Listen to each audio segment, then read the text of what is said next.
சாதி இவருக்கு நுபுவத்து வந்திருந்த விஷயம் வரக்கா பின் நவுல் என்ன சொன்னார், முகமதே இந்த மக்கள் தானே செய்வாங்க, உன்னை இந்த ஊரை விட்டு விரட்டி அடிப்பாங்க, அப்படி ஒரு காலம் வந்துச்சுன்னா நான் உனக்கு பக்கபலமாக இருப்பேன். என்ன விரட்டுவாங்களாம். ஏன்னா அவ்வளோ மக்காவாசிகளுக்கு மிக நேசத்துக்குரிய ஒரு நபர் இருக்காருன்னா யார்?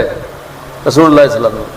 அதை நம்ம பார்த்தோம். இதில் அந்த ஹஜருல் அஸ்வத் கல்ல எழுதும்போது பெரிய சண்டை, ஒரு பெரிய போர் வரக்கூடிய சூழல். எல்லாம் அதிகாலையில் யார் வந்து முதலாக அந்த காபத்துக்குள்ள நுழைகிறாங்களோ அவர் சொல்கிற தீர்ப்பு நம்ம ஏற்றுக்குருவோம். அங்கே முகமது ஸல்லல்லாஹு அலைஹி பார்த்த உடனே எல்லாத்துக்கும் ரொம்ப சந்தோஷம். அல்லமீன் வந்துட்டார், சாதிக்கு வந்துட்டார். அப்போ என்ன சொன்னாரோ அப்படியே கேட்டாங்க.